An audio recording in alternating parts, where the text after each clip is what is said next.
and a recap of some of the stuff we had yesterday, joined once again by the main man, Andrew Betts. Andy, what a day yesterday. It had high drama, it had emotion, it had everything, and it also gave us today's semi-finalists. Yeah, and what a day we're gonna have today. We're gonna crown two world champions. Starting off with the ladies, we've got two-time world champions left in Amy Beecham and Emma Cunningham, and then we've got two players that have never won one before in Yvonne and Rebecca Kenner. It's thrown up quite a mix of potential stories that we could have today. The quarterfinals yesterday, all of them went down to deciding sets, and they've set us up for this today. Yeah, a little word about Rebecca Kenny. She's come in here as a bit of a snooker player, just planning on outpotting everyone. So far, so good. But she's got two former world champions, one defending world champion, and Yvonne Ewan, who has probably got one of the biggest pedigrees in the game at international level, and the amount of titles she's won.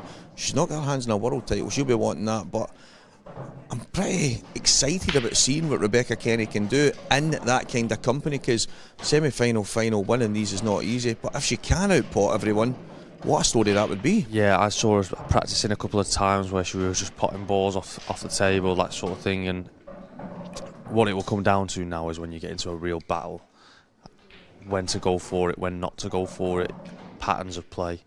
The other ladies are all very experienced on the pool table. Will her inexperience be a downfall?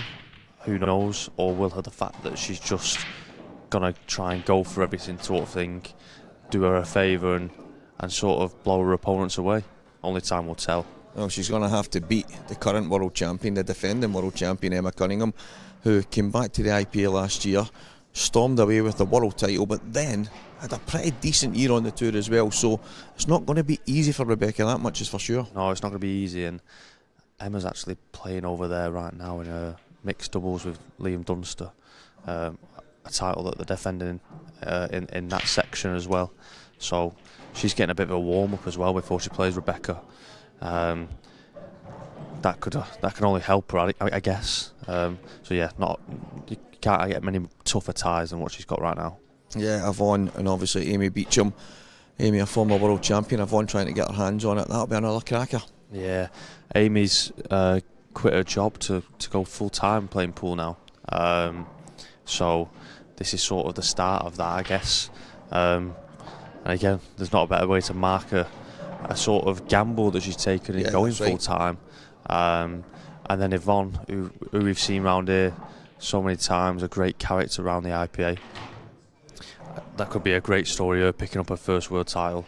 But again, you've got to get past Amy first, and then the winner of Emma and Rebecca. So yeah, it's not easy. So whoever wins it will thoroughly deserve it. Yeah, whoever does win it will deserve it, and the trophy's right there, and we will crown that ladies champion today. But on to the men's. The drama, the emotion. It was one hell of a day yesterday, and it only serves us that we're going to have something special today. Yeah, I think it's only right that we start with Robert Stephen, to be fair. He probably produced the biggest shock of the tournament so far. He played Liam Dunster, and then we spoke about Robert and playing Liam, and how Robert had said that Liam was 100% his bogey player. He'd never beat him before until an event last week. And you said that psychologically that could be a very good thing going into an event at the World Championships. And the person that you can never beat, you finally done it very recently. And he ended up coming from behind twice and knocking out the world number one. So he was then the first man into the semi-finals, as he then took on Harry Peart on the main table and beat him 3-0 in quite quick fashion, really. So yeah, after taking a break from the game, coming back to the IPA, could he become a world champ? You know what's funny about the Liam Dunster thing? He said after that match, because I think he lost in the final after that, when he beat him a couple of weeks ago, or last week it was, and he said, you know what, Stevie, when I beat Liam, it was like I'd already won the final, because it was such a big moment for him, because he was his bogey player, but he played well yesterday. He had the cue ball on a string, and I said to him, I went, you look like you really took to the main table when others have struggled a little bit, and he went, Stevie, I thought the table was amazing. I don't know if that's something that will play on who goes the furthest, who maybe goes and wins the title, the person that obviously more comfortable in here. But there's something about the look in his eyes. He looks like he's a man possessed. I know Harry had some chances and he was maybe slightly hard done by on the odd thing, but Robert was a worthy winner and he's booked his place in there, and what a chance he's got. Yeah, and then he takes on Corey Rees, a man who we discovered yesterday had been in the top 16 for the last 9 years, but also never been past the last 32. He finally got to a Friday. And he then beat Evan Parry Williams on our first stream game 3-0 in quite quick fashion, and then after sort of starting off an explosive start against Gareth Hibbert and going 2 sets up, he got dragged into a right grueler. And I think if you speak to Corey, the last 3 frames of the deciding set, he sort of couldn't have had asked for better patterns on the table and easier clearances, but you've still got the bottle of being having to take them chances. A lot of people watching.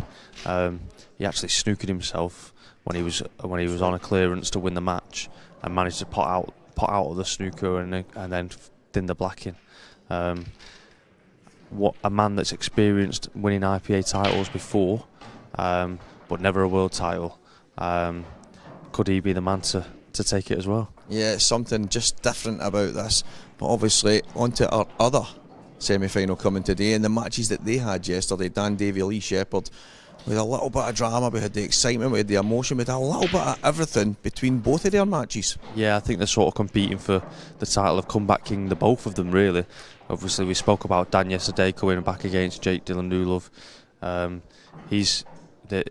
hasn't had like a 3-0 until he played match. Sorry, he hadn't had a 3-0 at all in the whole tournament. I think he's had 3-3-2s, the same as Lee Shepherd. Dan played Anthony Monarch, who sort of fell at the same hurdle again as he did last year.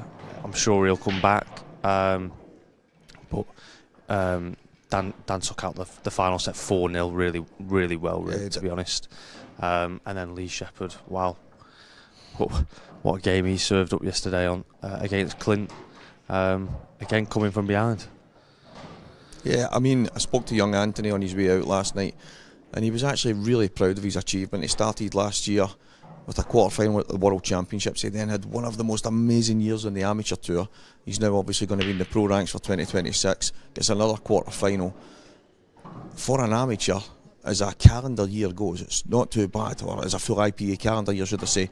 He has absolutely made no bones about it. The desire that he's got, he gets up in the morning, he plays the game, goes to bed, gets back up, plays the game, and it's shown, and that's what you get. You get out of it what you put in.